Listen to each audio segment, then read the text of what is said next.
네, 중동호흡기 증후군 메르스 확진자가 3명이 추가됐는데 격리 조치가 제대로 이루어지지 않은 환자가 발생했습니다. 네, 격리가 되지 않아서 구리시에 있는 병원 여러 곳을 들른 것으로 확인됐는데요. 이 메르스 감염 80대 2명은 또 추가로 숨졌습니다. 네, 관련 속보 알아보겠습니다. 박소정 기자.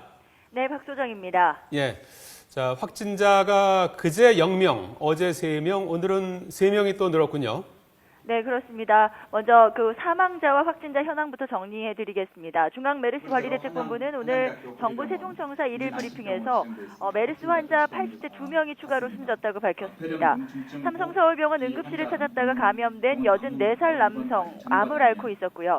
대청병원에서 16번 환자에게 옮은 87살 남성도 암과 뇌졸중을 앓고 있었던 확진자로 모두 고령의 기저질환이 있는 환자였습니다.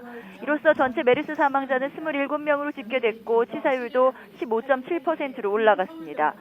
메르스에 감염된 확진자는 밤사이에 3명이 늘어나서 172명이 됐습니다. 특히 건국대병원에서 추가로 감염자가 나왔는데 숨진 76번 환자와 지난 6일 같은 병동 같은 층에 입원해 있었던 77살 남성입니다. 그런데 이 남성이 격리 대상에는 빠져 있었던 것으로 드러나서 자세히 다시 설명해 드리도록 하겠습니다. 그리고 지난달 27일에서 29일 사이 삼성서울병원 응급실을 찾았던 60살 여성도 추가 감염이 됐고요. 대청병원에서 근무했던 간병인 61살 여성도 감염된 것으로 확인됐습니다. 퇴원자는 7명이 늘어서 50명이 됐는데 특히 유일한 10대 환자였던 67번 환자, 16살 남자 고등학생도 완치가 됐습니다. 하지만 완치는 됐지만 기저질환이 있었던 환자라서 그제부터 일반 병상으로 옮겨서 계속 치료는 받고 있다고 보건당국은 밝혔습니다.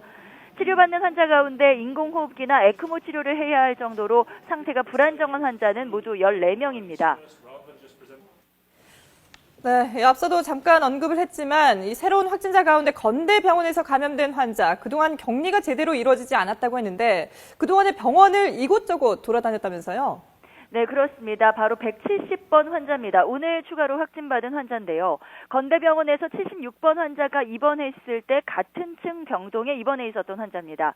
하지만 보건당국은 이 환자가 76번 환자가 입원했던 그 병실과는 많이 멀리 떨어져 있었다는 이유로 접촉자 관리 대상에 이 170번 환자를 넣지 않았던 것으로 드러났습니다.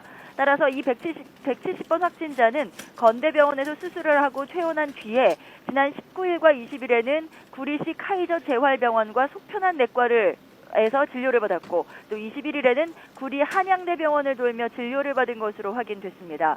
보건당국은 뒤늦게 이 170번 확진자가 나오고 나서야 이 부분을 확인하고 구리 카이저병원 전체 방문자 전체를 격리하기로 했다고 밝혔습니다. 또 건국대병원도 이 확진자가 입원했던 6층 병동의 입퇴원을 중지하고 1인 1실 격리를 실시한다고 밝혔습니다. 구리의 카이저 재활병원은 우선 건물 출입을 통제하고 병원 입원 환자 전체를 격리 조치합니다. 또 예식장과 은행, 키즈카페 등 병원 건물의 다른 기관을 방문한 사람들은 능동감시에 들어갑니다.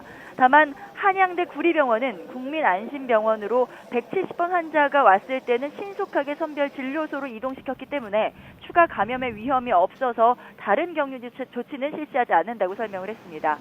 그리고 격리 해제가 됐던 사람 가운데에서도 발병한 환자가 나왔습니다. 바로 172번 확진자인데요. 대청병원에서 일했던 간병인입니다.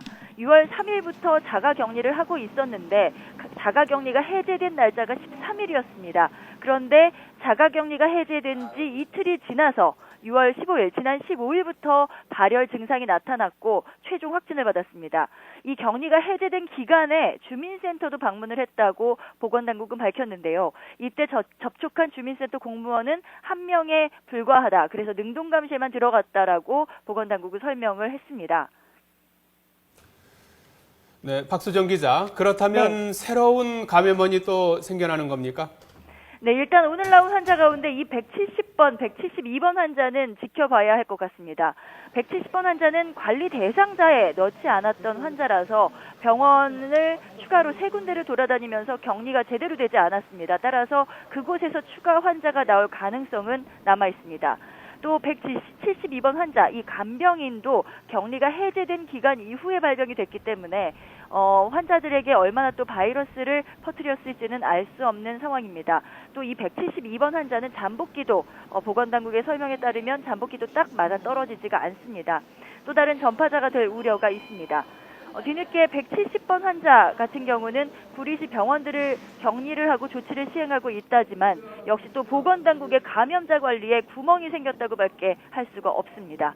지금까지 문화사회정책부에서 YTN 박소정입니다.